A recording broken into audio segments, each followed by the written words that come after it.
শ্রীলঙ্কার ক্রিকেটে এসেছিলেন দারুণ প্রতিভা নিয়ে, তবে ধূমকেতুর মতো করে আসেন বান্দারার হারিয়ে যেতেও সময় লাগেনি।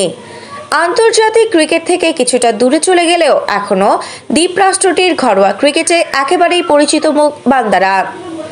তবে ক্রিকেট না, এবার আসেন বান্দারা শিরোনাম হয়েছেন পুলিশের হাতে গ্রেফতার হয়ে। গাড়ি পার্কিং সংক্রান্ত একটি বিষয়কে কেন্দ্র করে প্রতিবেশীকে মারধর করার অভিযোগে গ্রেফতার করা হয়েছে আসেন বান্দারাকে। আক্রমণ করেছেন, পরে তাকে জামিন দেওয়া হয়। তবে এখানেই শেষ হচ্ছে না সবকিছু। আগামী 12ই মার্চ বুধবার আদালতে হাজির হওয়ার কথা রয়েছে বান্দারার।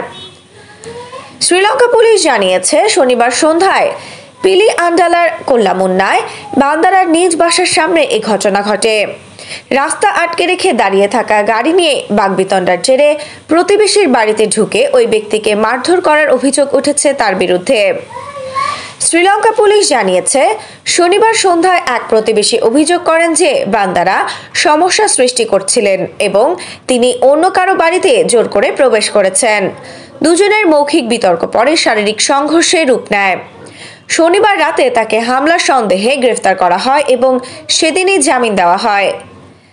এ বিষয়ে মন্তব্য করতে বলা হলে শ্রীলঙ্কা ক্রিকেটের প্রধান নির্বাহী অ্যাশলি ডি সিলভা বলেন, তারা ঘটনাটি সম্পর্কে আরও যাচাই করবেন, তারপর পরবর্তী পদক্ষেপ নির্ধারণ করবেন।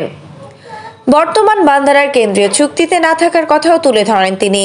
তবে তিনি শ্রীলঙ্কার ন্যাশনাল সুপার লিগে পুলিশ এএসসি এর হয়ে খেলছেন। তাই এই ঘটনার কারণে শ্রীলঙ্কার ক্রিকেটের সুনাম ক্ষুণ্ণ করার অভিযোগ আসতে পারে তার উপর। শ্রীলঙ্কার হয়ে এখন পর্যন্ত 6টি করে ওয়ানডে ও টি-20 খেলেছেন বান্দারা। 250-তে ওয়ানডেতে তার রান 141, টি-20তে করেছেন 97 রান। দেশের হয়ে জিতেছেন 2022 সালের এশিয়া কাপের শিরোপা। আফসানা নওরিন, বাংলা স্পোর্টস। আপনি কি ফটোগ্রাফার খুঁজছেন? আমাদের আছে এক ঝাঁক অভিজ্ঞ ফটোগ্রাফার। সেই সাথে আমাদের আছে সরকারি ও আন্তর্জাতিক প্রতিষ্ঠানের সাথে কাজ করার এক বিশাল অভিজ্ঞতা। আমরা কর্পোরেট, মডেল, প্রোডাক্ট, ওয়েডিং, জন্মদিন সহ সকল ধরনের স্পোর্টস ফটোগ্রাফি সর্বোচ্চ কম মূল্যে করে থাকি। এছাড়াও আমাদের আছে নিজস্ব স্টুডিও। তাই আপনার ফটোগ্রাফির যে কোনো সেবা নিতে আমাদের সাথে আজই যোগাযোগ করুন।